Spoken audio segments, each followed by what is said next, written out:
Olá pessoal, tudo bem? Bem-vindo ao canal. Nesse vídeo que vocês vão assistir hoje é resultado de uma conversa, de uma live que eu tive com o Fred Di Giacomo sobre as vivências de um brasileiro na Alemanha em relação ao coronavírus.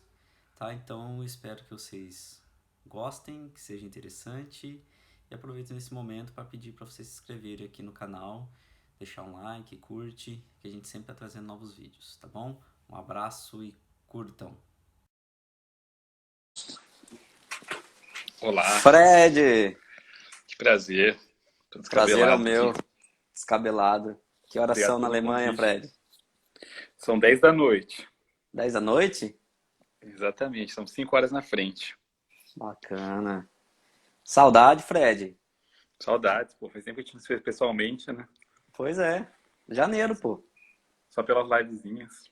É, já é um começo, né? É.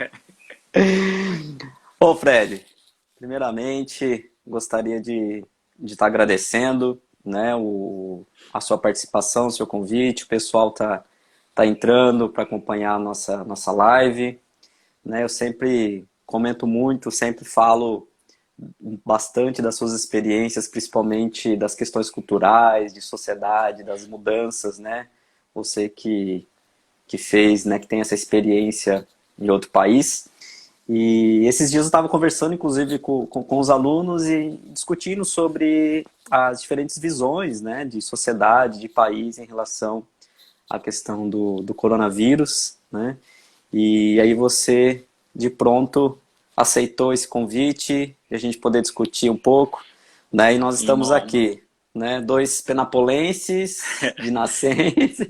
Exatamente. Você está em Prudente, eu estou na Alemanha, mas nós somos de Penápolis, Noroeste Paulista, Isso Grande aí. Penápolis. Companheiros de festival de rock, Exatamente. Começamos com um pezinho no punk. um pezinho no punk, é isso aí. Fred, Fala. antes de mais nada, a gente começar a falar um pouco específico da questão do coronavírus, se apresenta o pessoal um pouco, né? Claro, Você fala um pouco do seu trabalho. se eu falar demais, pode me cortar, tá? Beleza, 3 minutos. Boa. Bom, então, pessoal, boa noite para todo mundo. Obrigado, Lucas, aí, pelo convite. Obrigado a todo mundo que está vendo a gente. A Tati aí de Penápolis. Valeu, Tati. Todos os penapolenses, todo mundo de Prudente, etc. Bom, eu sou Fred de Giacomo, né? Eu sou jornalista. Eu me formei na Unesp, Universidade Estadual Paulista. Trabalhei em várias empresas grandes de comunicação. Fui roteirista da TV Globo. Trabalhei muito tempo na Editora Abril também. Fui redator-chefe ali. Fiz também vários trabalhos com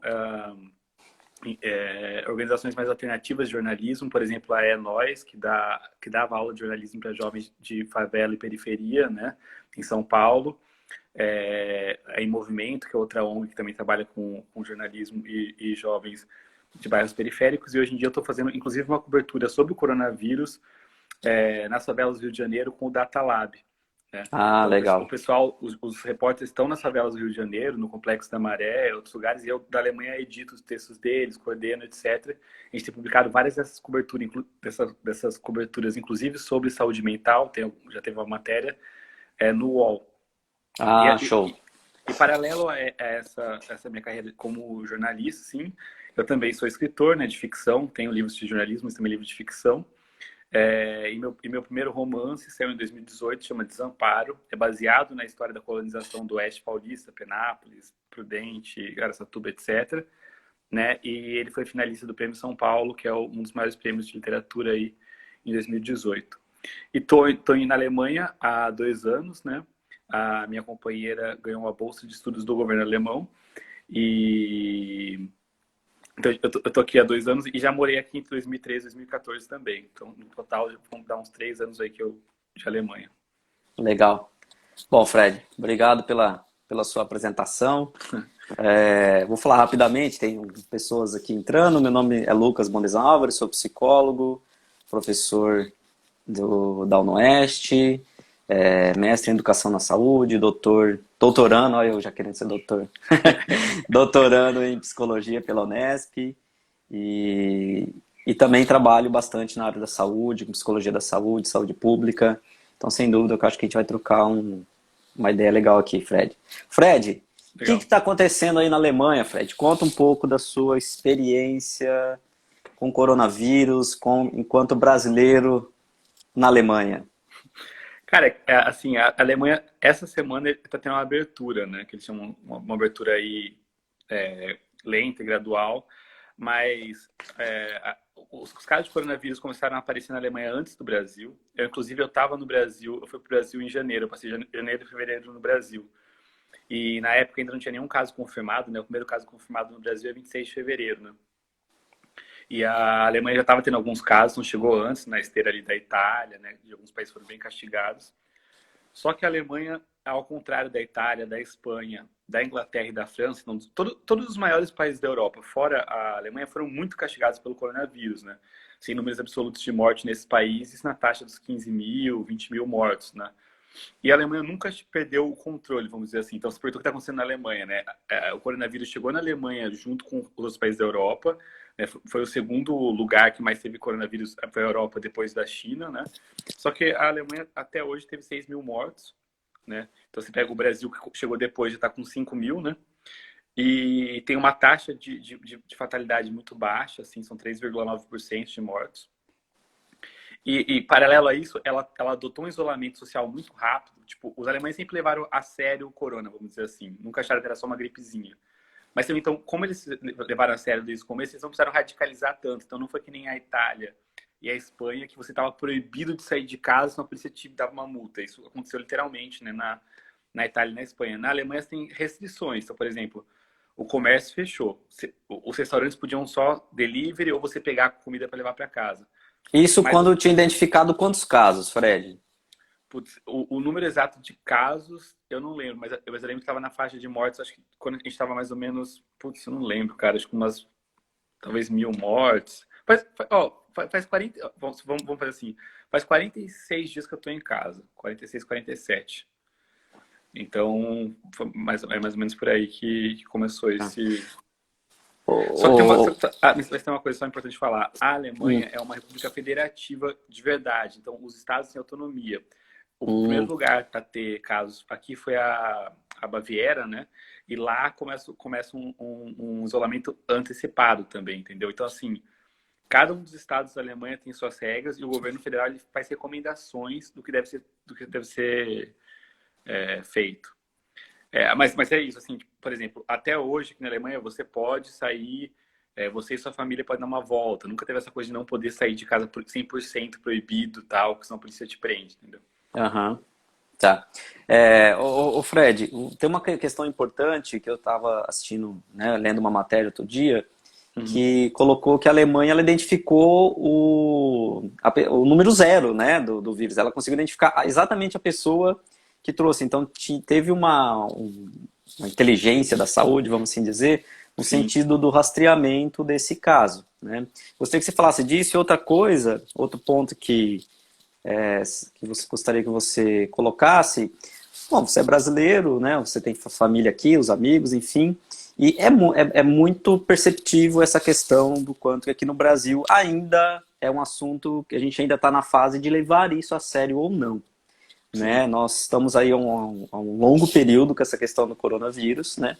E a gente percebe que aqui é evidente essa questão de não ter ainda uma conclusão sobre a seriedade da questão, né? Então, outro dia a gente conversando informal, você falou assim, é muita loucura o que vocês estão fazendo aí e tal. Sim. Como que foi essas questões? Posso começar a responder a segunda pergunta primeiro? Claro, depois, claro. Depois a gente volta para o paciente zero, você me lembra disso. O pessoal, se quiser participar com pergunta também, gente, pergunta Exato. aí, tá? É que assim, a Angela Merkel, ela tem uma personalidade, uma história completamente diferente do nosso presidente e também do presidente da Inglaterra e dos Estados Unidos. E isso vale dizer assim, a Angela Merkel não é de um partido de esquerda, ela é de um partido de centro-direita, democrata cristão, só que ela é uma cientista, né? Ela é formada, né? Acho que se não me engano é física ou química. Ela é uma pessoa que tocou o estado de bem-estar social alemão, continua tocando isso, apesar de ser um partido de centro-direita. Então, assim, ela é muito apegada a dados, fatos, ciência, né? Então, assim, desde o começo ela levou muito a sério essa coisa do corona. E ela até hoje ela é pessimista, por exemplo, ela fala Os alemães estão... Agora eles estão começando a fazer uma abertura gradual. Então, o que é isso? Voltou a abrir lojas de até 800 metros quadrados agora, essa semana, né? Aham. Algumas classes abriram também, algumas escolas. Então, teve alguns afrouxamentos aí. E ela fala, gente, não quer dizer que está acabando, pode ser só o começo da pior parte. A gente vai fazer um teste, pode ser que vocês tenham que voltar. Aí ela vê, sai notícia, alemães voltaram para os parques, né? Ficar lá tomando sol e tal. Porque agora está começando o verão aqui, né? Ela fala, olha, eu acho que vocês estão indo muito rápido. Então ela está sempre sendo pessimista. Ela é meio que o oposto do Bolsonaro, vamos dizer assim, entendeu? Aham. Ela não fala que é só uma gripezinha, ela é mais preocupada com os próprios alemães. Essa é a impressão que você tem, né? Uhum. E aí, respondendo um pouco, você falou assim, de como é ser brasileiro aqui. Daí vocês tem muitos, acho que estudantes de psicologia nos assistindo, né? Tem uma galera aqui. Porque tem a questão prática e tem a questão psicológica. A questão prática, você pode falar assim, racionalmente eu estou mais seguro porque tem mais leitos de UTI, etc. Mas é claro que por exemplo, eu acabei na Alemanha porque minha companheira ganhou uma bolsa de estudos aqui. Ela fala alemão. Eu não sou uma pessoa que fala alemão ainda, né? Então, assim, os protocolos aqui de saúde são, se você tem coronavírus, tem que ir para o hospital sozinho. Se você for internado, você vai ficar sozinho. E se você for morrer, você vai morrer sozinho com um monte de médico e enfermeiro que fala alemão. Então, assim, é óbvio que não é a coisa mais segura do mundo você imaginar que se por acaso você ficar doente, você vai estar num país onde você não conhece muito bem as coisas, que você não fala bem a língua, etc. Parece que no Brasil você está mais... Que alguém mandou uma pergunta grande, tá? A Cristiane. Ô, Cris, tudo bem? Então, assim, agora, então, você fica o tempo inteiro nesse lugar do racional, que é aqui os índices de mortalidade estão baixos, está tudo sob controle. Um fato interessante é que, assim, a UTI nunca ficou cheia aqui. 40% dos leitos de UTI do país estão livres, são os poucos países que têm esse número. E mesmo comparando com países ricos, que a gente vai falar, mas a Alemanha é um país rico, mas a Inglaterra e os Estados Unidos são países riquíssimos e estão, né, em colapso, assim, né? Então, acho que isso é uma coisa, assim, essa questão de ser brasileiro aqui, não é que também, que maravilha, tô na Alemanha, então sou 100% seguro. É estranho, sabe? Você não... Até para você entender quais são as novas regras, né? Agora você tem que fazer compra, é obrigatório o uso de máscaras em alguns estados e é obrigatório em todos os estados usar máscaras no transporte coletivo. Para você entender, se informar, ter as informações, etc. E também, né, é diferente quando você está integrado na sociedade, de fato, do seu país. Essa coisa do paciente zero também é uma das marcas que o governo alemão mais gosta de destacar, que eles têm falado muito, de como eles estão usando a ciência e até o monitoramento. Isso foi muito criticado na Alemanha, porque a sociedade alemã é muito liberal, eles tiveram nazismo, então eles têm muito trauma com o nazismo, de serem vigiados, né? Então, o governo alemão estava falando que estava checando algumas movimentações por celular, isso foi muito criticado pelos próprios alemães. Mas assim, existiu uma busca dessa coisa científica e investigativa, de saber assim, quem foram os primeiros a se contaminarem. Então, por exemplo, em Berlim, descobriram que, sei lá, as primeiras 30 pessoas que se contaminaram estavam numa mesma balada. Em Berlim começou entre os jovens. Uma pessoa tinha vindo de fora e foi num clube, e nesse clube dessa balada alemã, teve umas 27 pessoas que pegaram o coronavírus. Então, eles foram rastreando quem eram as pessoas, onde elas estavam, com quem elas tiveram contato, e fazendo esse mapeamento para isolar essas pessoas que estavam contaminando outras pessoas, etc. E tentando entender qual que era essa trajetória do vírus, quais são as áreas, por exemplo, eles têm mapeamento por bairros, quais são os bairros mais perigosos entre aspas, etc. Né? Então, acho que isso é uma preocupação grande que eles têm. E eles têm uma capacidade de teste gigantesca, né? Eles têm uma capacidade de 650 mil testes por semana, assim, que eles nem têm feito testes. Eu tenho um amigo que até o Alexandre Ribeiro, ele é um escritor que é nascido e criado na favela das Torres em Diadema e ganhou uma bolsa para morar aqui na Alemanha, né? E aí ele foi para um evento literário lá na Inglaterra, o evento foi cancelado, ele estava lá, ficou lá uns dias e voltou. E quando ele voltou, ele estava com febre, tosse, falou, puta, acho que eu tô com coronavírus. E aí ele ligou pro sistema lá, público, né, o sistema de saúde alemão. Não é público? Não, depois tem que explicar isso também. Mas aí ele ligou para os caras e os caras mandaram uma ambulância na casa dele, que levou ele até um lugar de testes. Ele foi testado com 1,5 metro de distância, máscara, não sei o que. Foi testado, voltou para casa e recebeu o exame negativo. Então, assim, ele nem era um caso grave, não sei o que, ele estava com uma gripe, né? E ele foi testado. É claro, ele mora no interior, tem mais disponibilidade de teste do que em algumas grandes capitais. Mas isso é uma diferença, sabe? No Brasil, os caras vão mandar uma ambulância para você, te buscar, sabe? Né?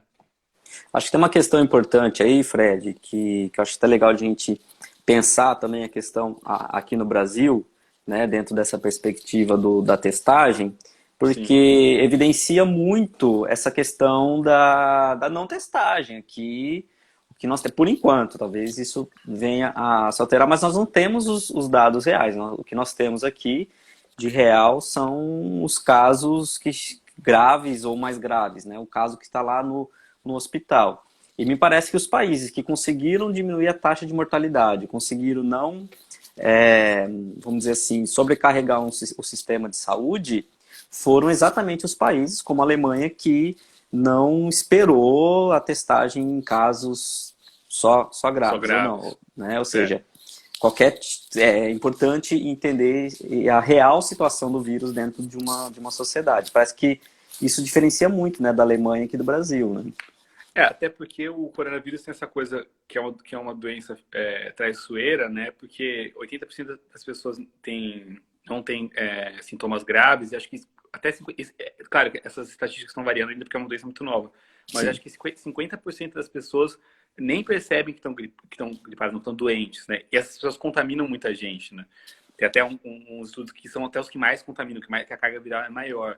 Então, se você não testa muito e massivamente, que é o que também a Coreia do Sul fez, né? Que o OMS recomendou, né? O OMS recomendou, mas a Coreia do Sul aplicou, e acho que Taiwan, tem alguns países asiáticos que estão do lado da China, tem casos desde o começo e nunca saiu do controle, porque eles já tinham uma experiência por causa do SARS, né? Eles passaram pela epidemia da SARS e sofreram com isso.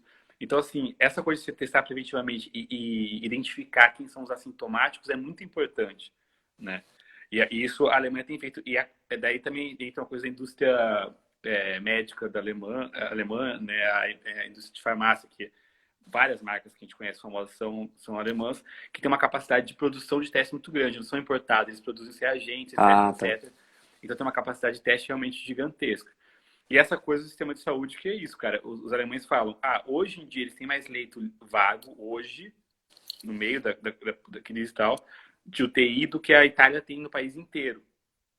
Então, era um país que estava preparado, não é só que eles reagiram rápido ao corona, eles tinham um sistema de saúde preparado para, vamos usar o bom português, para dar merda, entendeu? Era um sistema de saúde que não atuava no limite, né? E repito, isso não é só questão de ser um país rico, porque países ricos como os Estados Unidos e Inglaterra não conseguiram lidar com a pandemia do mesmo jeito que a Alemanha, né? E os Estados Unidos também não tem um serviço de sistema público, né? A saúde toda lá é privatizada, né? Acaba não conseguindo oferecer essa assistência também, né? Mas esse é um negócio que eu estou tentando entender da Alemanha, que é muito difícil, estou aqui há 2 anos, que é o sistema de saúde alemão é assim, ele é universal, ele não visa lucro, mas ele não é público e não é gratuito. Como funciona isso? Todo mundo tem que ter um plano de saúde. Então, se você tem um emprego, vai ser descontado do seu salário até 14% como se fosse um imposto que vai pagar o plano de saúde, tá? E aí, esse eles chamam de sistema estatal, então que ele tira do seu salário, como se fosse imposto, né? Tira também uma parte do empregador, então uma parte do empregador é uma parte do empregado. E aí você pode cobrir seus filhos e seu cônjuge, sua cônjuge, etc. Assim como o Moro preferir. E aí, então assim, e quem não tem dinheiro, por exemplo, se você é um cara, um morador de rua, uma pessoa realmente em situação de pobreza, o governo paga 100% dessa contribuição, então você tem acesso. Os 10% que são mais ricos, eles não podem ter acesso a esse sistema do Estado, eles pagam um plano privado mais caro. E não são, as empresas são como se fossem fundações, esses planos de saúde, não são empresas visando o máximo lucro, elas têm que ser empresas que sem fins lucrativos, que pagam os funcionários, etc, etc. De alguma forma elas prestam um serviço ao Estado. E são 100 empresas que atendem os alemães. Então, assim, todo mundo que está na Alemanha é coberto pelo plano de saúde. Você nunca vai chegar no hospital e vai morrer na fila do hospital, entendeu? Só que você paga de acordo com a sua renda. Quanto você ganha. Ou seja, isso diminui a desigualdade social, né? Sim. Isso diminui a desigualdade social. E assim, 90% da população tem o mesmo sistema, o mesmo plano de saúde, né? É, só 10% que tem esse plano que se chama de privado. Perguntaram se seria tipo a Petrobras. Eu acho que não seria a Petrobras, acho que não seria o melhor exemplo. Tem uma coisa, por exemplo, eu trabalhei muito tempo na Editora Abril. Na Editora Abril existe uma previdência que era organizada pelos funcionários da Editora Abril, chamava Abril Prev. Acho que seria mais isso, seria mais como se fosse uma associação, os planos de saúde são como se fosse uma associação, sei lá, tem a origem numa associação de trabalhadores do campo, uma origem numa associação de, sei lá, cristã, origem, são associações que foram crescendo e organizando seus próprios sistemas de plano de saúde, e aí começa a receber outros associados. Eu não sei se, por exemplo, se talvez a APAE fosse um exemplo, sabe, de associações sem fins lucrativos que tenham dinheiro, porque administram dinheiro público também, né? Eu acho que é importante a gente colocar que, apesar de, né, aparentemente ser a saúde uma visão que passa pelo privado, mas não passa pelo lucro, né? Eu acho que é diferente, não, é igual é regulado pelo Estado, tal, Uhum. né? E oferece, se é universal, oferece serviços para aqueles que não podem ter. E com certeza isso faz diferença também, né, Fred, nesse momento de ter um sistema muito. que, né? Eu acho que é importante a gente pensar, né? E aí eu vou, inclusive, pegar um pouco do que a Cristiane colocou aqui, porque eu queria saber como é visto isso aí na Alemanha, porque aqui no Brasil é assim. Se não morreu ninguém à minha volta, e se ninguém morreu bastante gente, eu não acredito que isso possa ser real, né? O Brasil, por conta da sua territorialidade, por conta de ser uma sociedade, um país muito amplo, muito heterogêneo, nós temos realidades de saúde muito diversas. Né? Então me parece aqui, né, o pessoal confirma, e o Fred também, em relação à Alemanha, parece que aqui não ocorreu um consenso, até porque teve um atravessamento político muito forte, está tendo, né, esse atravessamento, Sim. um consenso no sentido de que, se não ocorreu muito, se não foi algo muito, né, muito difícil, se não estar aqui no meu vizinho, do meu lado, isso não me faz acreditar. Não é suficiente que o mundo inteiro esteja passando por isso, né? Como que apareceu isso aí? Mas, cara, assim, tem um negócio que do lado da Alemanha, né? Não aconteceu na Alemanha, mas aconteceu do lado, que é a Itália, que é muito próximo, um país que faz fronteira com a Alemanha, inclusive, que tem uma relação econômica forte com a Alemanha, que tem muitos italianos, por exemplo, a segunda maior comunidade de estrangeiros em Berlim é de italianos.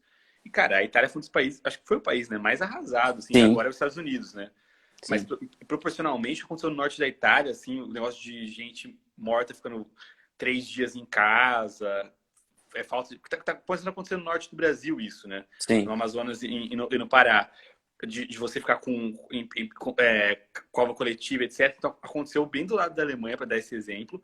Mas, assim, a impressão que eu tenho, que o governo alemão passa, que eu tenho morando, conhecendo alguns alemães, etc., é que os alemães são muito pragmáticos, que aqui o negócio das fake news não é tão forte quanto em outros países, e repito, não é só o Brasil, Estados Unidos, Inglaterra também são muito afetados por fake news, né? Então as pessoas, assim, elas... tem uma epidemia. O que eu faço para resolver a epidemia? Tem que ficar em casa, vou ficar em casa, sabe? Tem um pouco de um certo pragmatismo. Agora você pode voltar a sair na rua, então eu vou sair na rua. Eu posso ver uma pessoa, vou ver uma pessoa. É claro que não é todo mundo assim, não dá para generalizar. Vai ter uma pessoa no Brasil que vai ser muito mais respeitadora das regras do que um alemão vai ser muito vida louca. Mas assim, no geral, as pessoas têm uma confiança muito grande no governo, que no Brasil, com razão, a gente não tem tanta confiança nos nossos governantes, por um longo histórico, né, de exploração, um país, né, que foi colônia há muito tempo, o último a abolir a escravidão, etc, etc. Mas, por exemplo, a Angela Merkel agora, que é a chanceler da Alemanha, ela tem 80% de aprovação, sabe? Ela está no poder, sei lá, há 16 anos, ela está com 80% de aprovação. Então, assim, as pessoas confiam nela, gostam dela, ela é isso, ela é pragmática, ela não é populista. Ela também não fala, tipo, ou que o vírus que eu falei, ela é bem realista, assim, sabe? E a Alemanha tem um negócio que eles são famosos por serem muito austeros na economia, né? Os ministros da economia deles são muito criticados por economizarem dinheiro tradicionalmente. Então eles tinham muito dinheiro em caixa que eles estão queimando, assim, por exemplo, uma coisa que eu achei bem interessante aqui é que teve uma bolsa artista, ou Bolsa Freelancer. Todo mundo que é autônomo, que paga imposto aqui, que já pagou imposto, pode ser estrangeiro, contanto seja regularizado, e comprovou que está tipo, sem pegar trabalho, se teve seu trabalho afetado, ganhou 5 mil euros para passar 3 meses aqui. Né? Se você pensa 5 mil euros, são 30 mil reais, sabe? 10 mil reais Tá, então peraí, deixa eu contextualizar para todo mundo que está assistindo. Claro. Veja bem, todo mundo que está na Alemanha regularmente, que é autônomo, isso. Autônomo, né? Ou seja, parece que isso não foi um conflito dentro da sociedade. Parece que o governo, o Estado não enrolou, não demorou, né? Não, cara, foi muito rápido. E tem relatos de brasileiro que recebeu esse negócio, que era regular aqui e tal. O cara falando, eu dei entrada, sei lá, 2 dias depois eu recebi o dinheiro dessa bolsa. Não precisou fazer filas gigantescas na frente do banco estatal para Não, eu tenho amigo que está esperando para receber o auxílio do governo brasileiro, né? Que profissionalmente é muito menos, e a pessoa não consegue pegar o dinheiro, né? Sim. Enfim, mas esse negócio inclui, sei lá, profissões que no Brasil as pessoas nem acham que é profissão, sabe? Pintor, ator, sabe? Artistas, literalmente, que também estão sendo cobertos por essa bolsa do governo alemão, né? Então isso também faz com que as pessoas tenham mais... porque também é sacanagem falar, o brasileiro não respeita a regra, o brasileiro está com fome, entendeu? Se o povo está sem dinheiro, não pode trabalhar e o governo libera ajuda, você vai sair na rua mesmo, tem jeito, não é uma questão, né?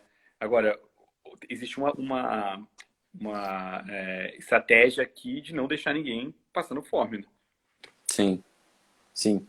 Eu acho que é importante destacar essas diferenças, né, o Fred e todo mundo que está nos assistindo, porque né, quando eu te ouço, você falando, eu não sei se todo mundo também está aí acompanhando, mas me parece que apesar da ansiedade, da angústia que vocês aí na Alemanha estão passando, não tenho dúvida, né, de que está sendo difícil, até gostaria que você falasse um pouco dessa questão da ansiedade, como vocês estão lidando com essas questões, mas não foi uma problemática, né, a questão de parar ou entrar em isolamento por uma questão econômica. Pelo que você está me falando, há um equilíbrio muito tranquilo em relação a uma segurança para proteger a saúde, coisa que aqui no Brasil a gente viu que é um conflito.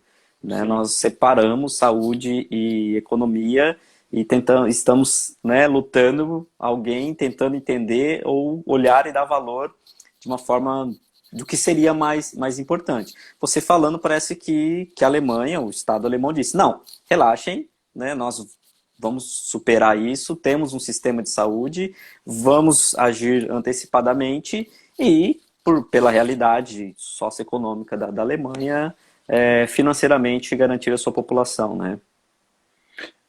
Assim, é claro que a Alemanha não é um país pequeno, tem 80 milhões de habitantes, né? Claro, então é óbvio que também tem pessoas que têm opiniões diversas e tal, mas assim, quando eu falo assim, o consenso geral e a política pública, a política de Estado é essa, né? Então é o que tem regido a vida das pessoas. Agora que está tendo, por exemplo, agora tem essa coisa da abertura gradual. Então começa a ter alguns conflitos entre os estados que querem abrir mais rápido ou mais devagar. Mas tem uma coisa, eu falei que os alemães são pragmáticos, né, e planejam, etc, etc. Saiu uma pesquisa que os países que resolvessem primeiro essa questão da epidemia, que adotasse o isolamento primeiro e seguisse as regras, iam sair primeiro também do isolamento, iam retomar primeiro a economia. Então, mesmo se você pensar na economia, a não ser que você esteja realmente disposto a virar uma máquina de matar pobre, de matar idosos, pessoas, né, de grupos de risco, você pensa, cara, eu vou trancar assim meu país 2 meses, porque depois eu vou retomar, inclusive os outros países vão estar ainda lidando com esses problemas, eu vou retomar na frente. Então, mesmo quem for só o alemão capitalista, ele quer resolver logo o problema, né? Ele quer, tipo, sabe assim, não, vamos ficar em casa assim, vamos levar esse negócio a sério para poder depois abrir e voltar ao comércio, voltar à indústria, etc. Senão, o que acontece em alguns lugares do Brasil, porque o Brasil também está sendo muito diferente, né? É diferente do que está acontecendo na capital, São Paulo, em Penápolis, interiorzão onde a gente vem, né? Ou o que está acontecendo em Manaus, o que está acontecendo no Rio de Janeiro, tem realidades diferentes também, né? Mas parece muito o que aconteceu na Itália, porque a Itália, assim, começou mais ou menos isolamento, liberou geral, aí ferrou de vez, começou a morrer gente pra cacete, e os caras botaram todo mundo trancado, com polícia na rua, batendo nas pessoas, sabe? Então, assim, a Alemanha nunca foi para esse 880, sempre foi esse caminho do meio ali, tipo, não, vamos ficar em casa, mas não tem polícia dando porrada na rua, sabe assim? Então, acho que tem um certo pragmatismo de pensar, inclusive quem pensa na economia, pensar, cara, vamos resolver logo esse problema e depois a gente vê como que vai ser a questão do comércio, da indústria, vai retomar e a gente vai continuar sendo uma potência. E tem essa coisa também da austeridade fiscal, né? Os caras guardaram muito dinheiro. Acho que são um dos países que está mais gastando dinheiro com o combate à Covid também, né? Eles estão focando nisso, vamos resolver esse problema, né? Uhum. Agora, tem uma questão também, você falou da população. É engraçado porque para os alemães, o governo alemão não está fazendo muito. Acho que também a reação do governo tem muito a ver também com a reação das pessoas, né? Quando começou falando bom português, a merda na Itália, a Alemanha ainda não tinha decretado isolamento, a população, os alemães começaram a falar, a Merkel não está fazendo nada, o governo alemão não está agindo, temos que fazer isolamento. Rolou uma pressão da população para, ei, façam alguma coisa, sabe? Rolou uma pressão da população para, precisamos de uma ajuda. Ou então, tipo, já não está na hora de abrir agora. Por exemplo, em Berlim, até onde eu moro, até ensaiaram uma coisa um pouco mais repressiva. Você só poderia andar no seu bairro e teria que andar sempre com sua identidade e o comprovante de residência para provar que você é daquele bairro. Os berlinenses foram contra, entendeu? Então, assim, teve também uma relação entre o governo e a população, né, que chegou nesse resultado hoje. Assim, não foi só a Giovana, minha amiga de Bauru. Não é só uma coisa assim, como a Merkel, a salvadora, sabe? Assim, tem uma coisa também de como a sociedade alemã se organizou, sabe? Acho importante, né, você colocar essa questão da sociedade quanto um caminho de organização também, né?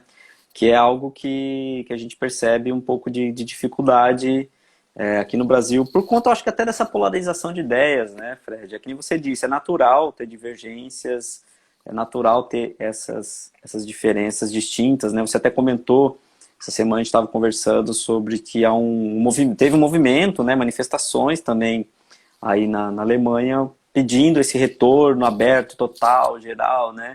Me parece que isso também ocorreu aí, né?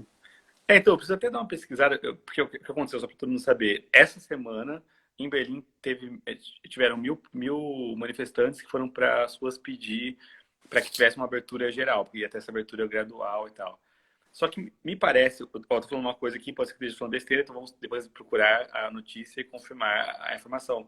Que na Alemanha não é a direita que fez esse protesto, mas foi algumas pessoas de esquerda, acho mais ligados aos anarquistas até, não é nem a esquerda que seria, sei lá, o PT ou o PSOL, que são muitos defensores das liberdades e contra a repressão do Estado. Me parece que foi uma coisa de esquerda. Preciso depois dar uma pesquisada que não foi a direita como no Brasil. Mas teve um movimento, né? Sim, teve. Mas no geral o que você vê é que aqui a sensação que dá é que a pandemia uniu as pessoas e que no Brasil ela aumentou ainda mais esse embate político. Politizaram, e na minha opinião, o governo, muito mais que a oposição, politizou a pandemia. E na Alemanha foi assim, cara, vamos resolver esse problema, entendeu? Vamos, então, mesmo os radicais de direita, porque tem aqui um partido que é radical de direita, meio que desapareceu nesse momento. Eles não estão colocando a culpa no imigrante, que eles geralmente falam mal do imigrante. Tá todo mundo assim, vamos resolver esse problema, sabe? Não foi uma coisa que dividiu a sociedade alemã, por enquanto, né? E assim, o coronavírus, acho que a gente fala de... Não é uma corrida de 100 metros, é uma maratona. Então pode ser que a gente está conversando aqui hoje e daqui um mês eu vou estar falando que aqui está uma desgraça e vocês falando que aí está uma maravilha. Eu acho que assim, é o que a própria a chanceler da Alemanha, Angela Merkel, fala. Não dá para ser apressado, não dá para cantar vitória antes da hora. A gente está falando do que está acontecendo na Alemanha hoje, né, 29 de abril, né? Sim, acho que legal isso, né? Essa questão de que vamos resolver o problema, né? Da forma que a ciência ou que os outros países, inclusive, resolveram, né? A gente tem experiências empíricas dos países que olharam com desprezo para a questão do coronavírus. A gente viu como que está. E me parece que é uma visão muito próxima de como o Brasil está lidando com essa questão, com um pouco de desprezo, né, no sentido de não entender isso como algo sério, né. Então isso acaba virou, né, como você disse, um campo político muito mais por parte do governo, enfim, e que dificulta, inclusive, a gente, enquanto sociedade, enquanto pessoas, né, sentir segurança, né, nas estratégias futuras, porque me parece que a gente né? De fato, se você olhar, de fato, assim, sair, pelo menos onde a gente mora aqui, como você disse, no sertão do Oeste Paulista, Sim, né? Em terras de caigangues, né? Caingangues, Né? Nós percebemos que não é uma frouxidão, é algo muito. Ah, vamos fazer mais ou menos, uns fazendo, outros não levando tão a sério assim, né?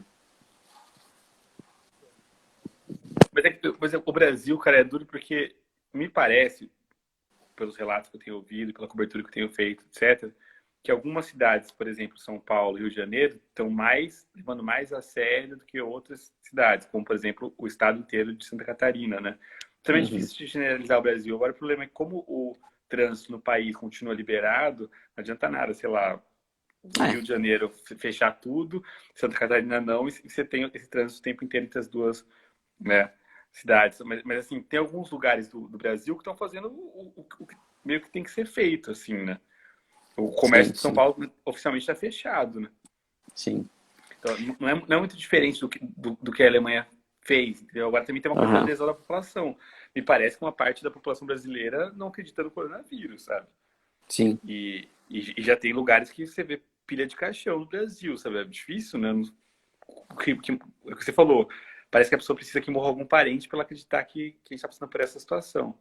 Eu digo que é uma falha na capacidade simbólica, sabe? Uma questão psicológica, Sim, uma questão de negação, né? Muito, muito significativa, porque não é essa necessidade do concreto, né? Uma necessidade de que realmente a coisa ela aconteça, ela apareça para que eu possa tocar, né? Só a questão de eu ter que internalizar isso e simbolizar ao nível de uma possibilidade, né? Parece que não é possível, né?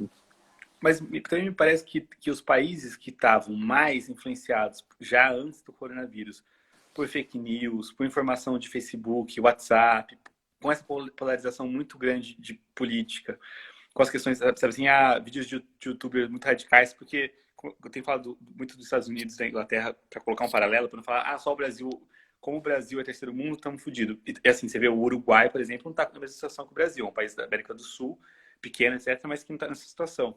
Mas os Estados Unidos e a Inglaterra são países ricos e estão enfrentando situações muito difíceis. Parece que a Alemanha não teve essa epidemia de fake news que precedeu a epidemia do coronavírus, entendeu? Então, assim, o alemão, eles até falam que eles são tecnofóbicos. Eles usam menos redes sociais que os brasileiros, sabe? Eles têm menos celulares bons que os brasileiros. Eu lembro quando eu morei aqui em 2013, 2014, no Brasil as pessoas já tinham muito smartphone. Você ia, tipo, você pegar o busão, vocês estavam vendo celular bom no ônibus e tal. E aqui na Alemanha, os caras com celularzinho, sabe? Só dá pra digitar. Então, assim, tem uma relação diferente. Então, acho que, e tem essa confiança do governo, como disse. O Brasil tem passado por um processo político muito complicado, né? Aconteceram 2 impeachments desde que a gente saiu de uma ditadura militar. Tem muitos conflitos políticos e isso faz com que a população não confie tanto nos políticos. E aqui, 80% das pessoas confiam na Angela Merkel. Então, isso também faz com que o brasileiro parece que só acredita vendas, em São Tomé, né? Se não morrer uma pessoa, se não cair um corpo na minha cabeça, eu ainda vou achar que foi porque teve bala perdida. Porque E também outra, tem isso, né? eu não estou fazendo o isolamento e não tenho nada. Eu viajei, fui para Exato, lá, não tenho exato. nada, né? Mas isso é uma coisa que o coronavírus é uma doença maldita, porque tem essa questão do assintomático que é muito complicado, né? A quantidade de assintomáticos que tem, enquanto outras pessoas têm doenças, tem efeitos terríveis. E, inclusive, uma doença pouco conhecida, porque as últimas notícias, por exemplo, uma que eu vi aqui na Inglaterra, tá tendo um surto de síndrome de Kawasaki, que é uma síndrome rara, autoimune em crianças, né? Que leva ao óbito se não for tratada, que teve um número muito maior nos últimos 3 meses do que a história inteira da Inglaterra e é provocado pelo ataque do coronavírus ao sistema imunológico. A gente não sabe exatamente quais são os efeitos do coronavírus, né? A gente tem essas coisas, em criança não dá nada, de repente dispara uma síndrome autoimune nas pessoas. Então acho que esse negócio de não dar nada, parece um pouco, sabe aquela série de Chernobyl, que as pessoas vão lá, tem um acidente e as pessoas vão ver a nuvem de poeira radioativa caindo. Que bonito o céu! Quem fica em casa Colorida. sobrevive. Quem vai lá Uhum. olhar o céu, depois de 3 dias, tava derretendo no hospital, sabe? O coronavírus tem um pouco isso, sabe? Quem fala não é nada, também essas pessoas são mais expostas, né? Sim. Mas você perguntou também da saúde mental, né? Foi uma pergunta que Isso. você fez, né? É, Depois que você falar da saúde mental, já engata no seu trabalho que você está fazendo aqui nas favelas do Brasil. tá. Assim, tá todo mundo em isolamento aqui, então é muito difícil. Eu não tô em contato com muitas pessoas, a não ser pelas redes sociais, e aí nesse ponto, como eu tô aqui há 2 anos, eu encontro muito menos pessoas. Eu não tô indo na aula de alemão, na faculdade, etc. Então, tá mais difícil de trocar muita ideia com os alemães. Eu posso falar da minha situação. Eu acho que, como eu disse, mesmo sendo uma situação melhor, porque assim, a gente tá numa pandemia, né? É, morreram 6 mil pessoas na Alemanha. Acho que tem uma coisa também que é interessante pensar, que no Brasil morrem 60 mil pessoas por ano assassinadas, né? E na Alemanha morrem 300. Então, morrer 6 mil pessoas de coronavírus na Alemanha tem um impacto que para as pessoas psicológicas, assim, morreram 6 mil pessoas em 3 meses. Que às vezes o brasileiro está mais acostumado com morte, assim, né? Pô, 60 mil pessoas por ano assassinadas é uma guerra. A violência urbana no Brasil é bizarra. E violência de trânsito também. De trânsito também. Então, assim, não é que os alemães estão pensando, tá tranquilo, só morreu 6 mil pessoas. É um número alto, primeiro, né? Ainda é um número maior que o Brasil absoluto. E também é um número proporcionalmente maior. Claro que o Brasil tem uma subnotificação. Então, acho que as pessoas estão sofrendo de ficarem em casa, estão com medo da epidemia. Tem muita reclamação em relação às creches, porque estão as famílias com as crianças em casa, então aumentou o número também de violência doméstica, porque também não é porque a Alemanha que é uma maravilha, que não tem essas questões, né, de violência, aumentou a questão do alcoolismo, né? E tem uma preocupação muito grande, porque uma parte dessa carga de trabalho doméstico é maior para as mulheres alemãs, apesar de uma sociedade mais igualitária. Então, tem uma pressão grande para que as creches voltem, para que as mulheres voltem a ter essa paridade de direitos mais próxima com os homens. Tem assim, toda uma questão de problemas cotidianos que eu acho que os alemães, até por estarem levando mais a sério o isolamento, até por estarem levando mais a sério o isolamento, os alemães acabam sofrendo mais também com o isolamento, né? Eles não estão fazendo churrasco escondido, sabe? Perguntaram dos serviços presenciais prestados de modo remoto. Por exemplo, eu estou fazendo... Isso depende muito. As universidades estão tendo aula remota. Elas vão ter esse semestre inteiro, vai ser remoto. As creches, obviamente, estão fechadas e não tem nenhuma atividade. Eu vejo que, por exemplo, tem creches particulares do Brasil, né, que tem atividades para crianças. Aqui na Alemanha, grande parte do sistema educacional é público. Na creche não tem nada, mas na faculdade eu estou fazendo 2 aulas lá esse semestre e estamos fazendo as aulas por videoconferência, né? Usando os fóruns para discutir e tal. Então tem alguns serviços que continuam por videoconferência. As escolas eu acho que não estão tendo aula por videoconferência, então elas vão voltar algumas essa semana, algumas classes. Eles têm umas classes que consideram chave. É tudo baseado em dado, porque eles chegaram à conclusão que se você tiver crianças muito tempo em casa, a desigualdade aumenta muito. Porque os que têm pais que são intelectualizados, alfabetizados, têm livro em casa, têm tempo, disparam na frente. E os que são mais pobres, que têm pais com menos acesso ao conhecimento, vão ficar muito atrás. Então, eles estão querendo que algumas classes estratégicas, não lembro quais são, tipo 8ª série, tem umas séries, voltem imediatamente para agora, né? Então, esses também não estão tendo aula videoconferência. Estava respondendo uma pergunta que mandaram aqui. Tem a ver do Gabriel. Você perguntou do O trabalho seu projeto, o trabalho que você está fazendo na favela, sobre o coronavírus. Então, assim, o Data Lab, ele é um coletivo que é baseado na favela da Maré, no Rio de Janeiro, no Complexo da Maré. Ele foi criado pelo Gilberto e pela Clara, né?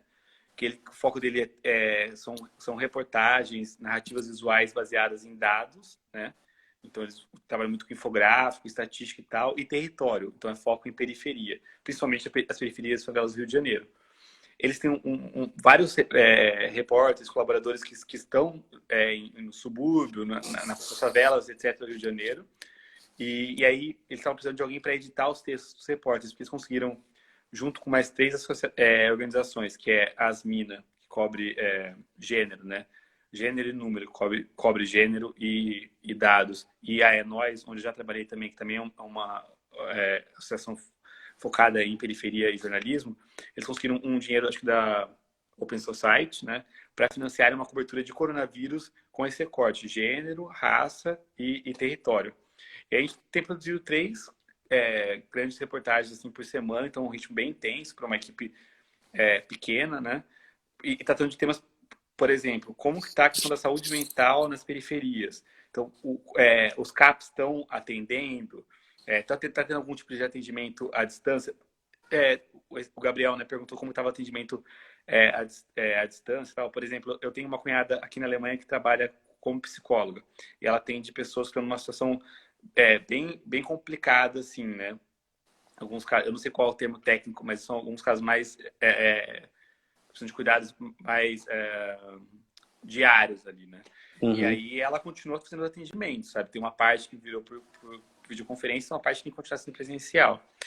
Mas, então, a gente vai fazer esse tipo de coisa, sabe? Como que tá a questão da depressão nas favelas? Como que tá funcionando os CAPs? Tá tendo remédio? Como que tá essa situação, né?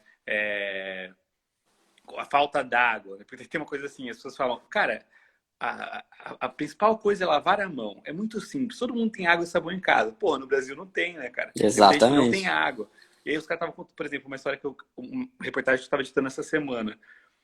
O preço do botijão de gases parou, tá todo mundo desempregado, a economia está parada, o que as pessoas estão fazendo? As pessoas estão acendendo a churrasqueira com carvão, porque o carvão está mais barato que o botijão, para ferver a água na churrasqueira. Para ter água, isso para depois filtrar e para tomar. Então, para lavar a mão, pô, não tem. É muito complicado se falar para as pessoas, é só lavar a mão quando você não tem água, né? Sim. E tem sido legal porque essas matérias têm sido publicadas pelo UOL, que é o maior portal de notícias do Brasil, né? Então também dá um acesso grande para esse tipo de pauta que geralmente não aparece na grande mídia, né? As pessoas estão tão preocupadas com periferia, com raça, etc., na grande mídia, mas tem rolado essa parceria bem legal com o portal UOL. Eu acho legal isso, né? Depois você passa também o link do portal para gente, ou se quiser digitar aí no chat, Sim. né? Porque tem diferenças, né, o Fred? Quando você fala de uma sociedade da Alemanha, nós sabemos, né? A desigualdade social é baixa, a concentração de renda, né? Enfim, né, é a maior igualdade, né, entre as pessoas, né? E aqui no Brasil não, né? Nós somos marcados pela desigualdade social e sem dúvida nenhuma que isso tem que ser compreendido e entendido nas estratégias também para se desenvolver dentro da perspectiva da pandemia. Né? Então, eu acho muito bacana esse trabalho que você está fazendo de cobertura, de edição, né, junto com essas pessoas, porque mostra um pouco, né, nós podemos falar de coronavírus em várias perspectivas, né, e uma delas é essa realidade que nós temos do Brasil, né, de desigualdade social, de falta de acesso a água potável, a saneamento básico, coisa que, né, até onde nós sabemos, aí na Alemanha é bem diferente, né? Entrou agora a Carla, que estudou comigo na Unesp em Bauru, e ela está no norte da Itália. Ela Oi, é uma pessoa Carla. que pegou a pior parte até agora, é um dos piores lugares para estar no meio da pandemia. Mas essa questão da desigualdade é interessante porque o número de pessoas negras que morrem de coronavírus no Brasil e nos Estados Unidos é proporcionalmente maior. E não é só porque existem algumas comorbidades que são mais comuns, por exemplo, a anemia falciforme em pessoas negras, mas não é por causa disso, é porque as pessoas têm menos acesso a, a atendimento de saúde, né? Tem menos acesso, por exemplo, a saneamento básico, etc., e acabam morrendo mais, né? Então, isso é uma estatística que já existe, que o coronavírus está matando mais pessoas negras. Isso é uma prova da desigualdade racial e social que existe tanto no Brasil, um país pobre, quanto nos Estados Unidos, um país rico. Em alguns outros países, isso é menos pior, né? Por exemplo, a Alemanha, que tem uma questão grande de desigualdade entre os alemães e os turcos, tem muita imigração turca aqui, mas procura, eles admitem esse problema, né, ao contrário do Brasil, que fala que não existe racismo, né? A Angela Merkel fala, nós falhamos na integração com os turcos e com os sírios.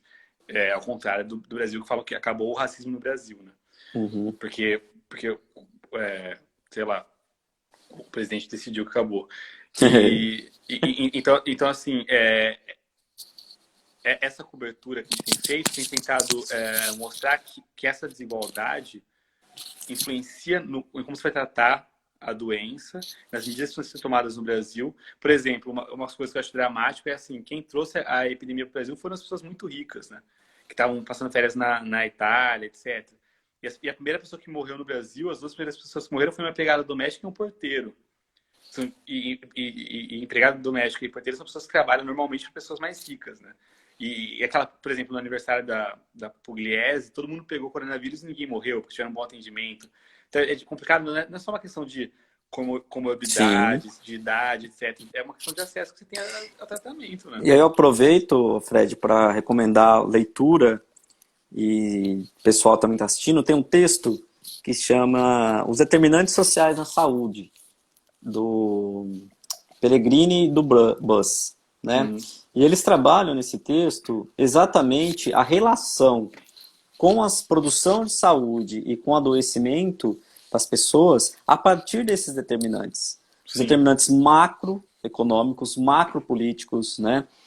Então ele vai dividindo em camada até para chegar no indivíduo para a gente entender, né, que o coronavírus, aqui no Brasil, em qualquer lugar do mundo, ele tem que ser visto a partir da própria realidade que o país tem em nível de uma estratégia de saúde pública, mas também em nível de uma realidade sociocultural, econômica. Né? Você acreditar, que você está falando, né? Você está trazendo sua experiência da Alemanha, super bacana, e a gente olhar para cá, a gente vê esses impasses justamente que diz de uma realidade, né? sim. E me parece que aqui no Brasil tem, sim, concordo com você, existe uma questão de acesso a algumas realidades de saúde, de saneamento básico, de alimentação, de moradia, que vão impactar. Então, esse trabalho que você está fazendo na favela, né? Você com certeza percebe que ali é um desafio muito maior. E também o próprio isolamento, a economia parada, né? Também o quanto que isso vai impactar também na vida dessas pessoas. Né? E o quanto é cruel o governo segurar o pagamento, por exemplo, de R$ 600 de ajuda, demorar para aprovar, não aprovar, por exemplo, um auxílio, como eu falei, esse auxílio autônomo que tem na Alemanha, que inclui artistas. Eu estava vendo que o pessoal das artes não está incluso nesse pagamento de R$ 600 do governo, né? Tem umas conflitos com a Regina Duarte até por causa disso.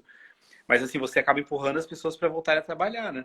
Você deixa, e no país que nem o Brasil, que a informalidade do mercado de trabalho é muito grande, eu não lembro agora o dado, mas mais de 40% da população é autônoma, não tem um salário É, caindo todo eu mês. acho, eu As acho pessoas interessante, Fred, desculpa te interromper, falam, né? Porque aqui no Brasil você percebe uma estratégia necropolítica muito forte, né? sim, Me parece que é estratégico empurrar cada vez mais a população e a sociedade para esses tipos de conflito, polarização, através de posicionamentos radicais do governo, porque parece que cada vez mais é jogando as pessoas no desespero econômico, no sim, desespero da conta, no desespero da fome. Né? E aí justifica, né, essa ideia e esse olhar, né, de retornar tudo, de ter que voltar, porque a própria pessoa ela entra num circuito de sofrimento, porque não há nem. Você percebe que não há proteção. Né? Até mesmo essas pessoas que têm que estar lá dentro buscar esse tipo de auxílio. Aqui, por exemplo, onde eu moro, em Prudente, né, você passa na frente da caixa, a fila é imensa. sim, Né? E não tem pessoas ali indo assinar o contrato do financiamento da sua casa de 700 mil. São as sim, pessoas que estão indo buscar esses R$ 600, que ia ser 200, né? exato. E estão ali expostas, né, a tudo isso. Então, sei lá, às vezes eu vejo assim, que são estratégias muito perversas, né? Porque você vai Sim. jogando cada vez mais as pessoas contra o discurso protetivo e cada vez mais as pessoas no discurso do combate à percepção, porque eu estou passando fome. Né? Então, mas também eu acho uma coisa muito desonesta quando você coloca umas duas únicas opções da pessoa, ou ela morre de corona ou ela morre de fome. Ou de fome, Sendo exato. que, sabe assim, o Brasil, apesar de ser um país extremamente desigual de terceiro mundo, é uma das 10 maiores economias do mundo. Então, assim, não daria para dividir esse bolo melhor num momento de crise, entendeu? Que é isso que a Alemanha fez, pegou esse dinheiro que eles estavam guardando e gastou o máximo possível nesse Uhum. momento. Não dá para negociar com os bancos, não dá para negociar, né? Assim, sabe? Existe dinheiro no Brasil, só que está mal distribuído, né? Como é que você coloca uma maior participação da sociedade? Não estou falando da classe média, estou falando dos ultra ricos para ajudar a pagar essa conta, né? Não tô falando você que está nos vendo na live, meu Deus, não tô pra você pegar e dar o seu cheque. Mas assim, o cara, os ultra ricos, né? Acho Então, interessante, assim, né, que quando surgiu a questão do isolamento, né, em menos de 3 dias, né, por via de compra de títulos privados, né, dos bancos, o Banco Central ele comprou trilhões, né, dos bancos sim, injetando dinheiro dentro desses bancos privados em exato. 3 dias, né? E as pessoas estão aí para conseguir R$ 600, né, nesse. Então acho que isso É, diz muito, né, dessas estratégias políticas também, né? e eu acho que quando você compara com nossos vizinhos, por exemplo, quando você compara com o caso da Argentina e do Uruguai, isso fica até mais dramático, porque é isso, às vezes as pessoas olham e falam, porra, mas falando da Alemanha é fácil, mas cara, mas a Argentina e o Uruguai estão com índices melhores que o Brasil, entendeu? Estão com políticas melhores que o Brasil. Então, assim, não é só, e repito, em países como os Estados Unidos, o negócio degringolou de um jeito que nem no Brasil aconteceu, espero que não aconteça, sabe? Faz viver ou deixa morrer, Foucault. É, Fred, é, temos 5 minutos aí para o Instagram cortar nossa live, que dura 1 hora pô, só, muito bom. né? Gostei da conversa. Gostaria que você deixasse aí uma mensagem, pudesse, enfim. Ou se alguém tiver Isso. uma pergunta curta para ser respondida em 5 minutos também, podem, é hora de É, mandar agora. Mas, assim, bom, eu espero, cara, que. Assim, eu acho que nós, como sociedade, temos que ter uma pressão nos nossos governantes, sabendo que o direito à vida e à saúde é uma coisa é, fundamental, entendeu? Não esperar que as coisas só caiam do céu, mas pressionar esses governantes para que a gente seja tratado como o brasileiro merece ser tratado. E sabendo que existe dinheiro numa economia como é a brasileira e que agora é hora desse dinheiro ser distribuído, entendeu? Então, acho assim, não dá para comparar com a Alemanha no sentido dela ser rica, mas dá para comparar no sentido de como a sociedade exige dos governantes uma política mais igualitária e mais justa. E espero que a gente tenha, né, dias melhores aí é. para o Brasil e que a curva não cresça muito. É o que eu tenho, é o que eu torço. Mas está crescendo, né? É.